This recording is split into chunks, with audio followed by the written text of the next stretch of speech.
Canadian soldiers were looking to pick a fight on this night.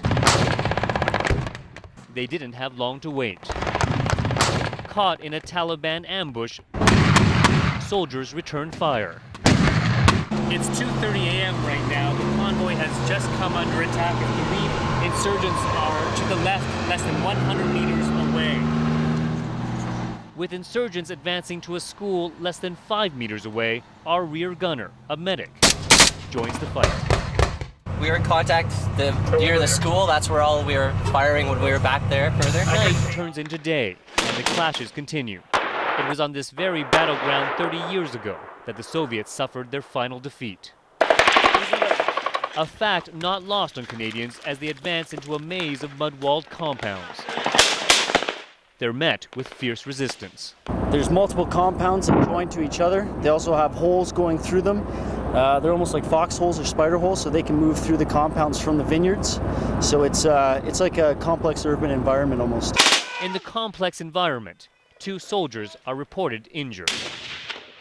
We took a laser hit from grid 311924, over. One suffering from a gunshot wound is rushed away by armored ambulance. The other, Private Josh Perk, chooses to stay, suffering a fractured ankle. I can still walk, but this guy's worse in my condition, so... 151 and 153 casualty. Canadian commanders call in American air support. This is a 500-pound JDAM bomb. Some Taliban fighters are killed.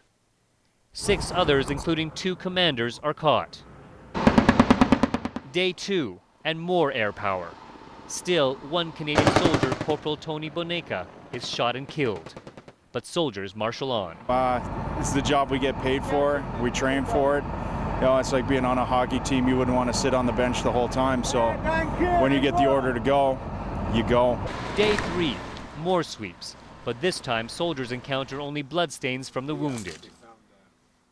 And 5 bloody pairs of shoes on the very spot where one bomb was dropped. Despite insurgents in apparent retreat, Canadian commanders say victory is still very far away. When the people in this district, in this province, dismiss the Taliban as an option, then you will see success. Troops know that day is still far in the future. This is their 3rd battle here in 5 months, and Canadian soldiers are told to expect many more.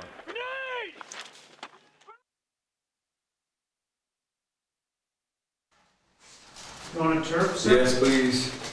In the home of a senior Taliban commander, Canadian soldiers stumble on a treasure trove of information, personal documents, and photos of militant mullah Sher Jan. You get a picture of Mullah Sher Jan, and there's 3 individuals with him in the photo. You know, we can try to find out who those 3 individuals are and then start to track their movements. Just a day after one of Canada's most significant battles, soldiers are engaged in the information war, on mission to learn more about their enemy. Here, a platoon discovers evidence of one location where the Taliban were fighting from. Ammunition here, RPGs to your rear that are burnt. So this is where they were hitting us from when we were in the compounds. These compounds were the scene of some of the fiercest fighting. Commanders at first thought they were up against hundreds of militants. Evidence on the ground suggests a smaller number, skilled at moving and attacking quickly. Very brave, very tenacious, very bold, and they know the ground extremely well. Makes it very challenging for us. Also making it difficult, buildings like these. These buildings are typically used by farmers to dry grapes, but because they're heavily fortified, they become key Taliban positions to fight from. In the heat of the battle, Canadian troops unleashed a formidable amount of firepower on these positions. But a scan of the walls, See how the explosion... and a closer look inside suggests to military engineers they'll need even more the next time. They can hide in here all day long, and unless we drop the bomb directly on top of the roof, which is, you know, just twigs, we would never get them out of here. Soldiers weren't the only ones examining Canada's military tactics. Watching the troops circle and close in on the Taliban was strategist and teacher Sean Maloney. He gives Canadian commanders a top grade. The convergence on the enemy and not giving them a chance to get anywhere was the key, and surprise on top of it. When you put the two together, that's how you completely disrupt their plan. 2, 3,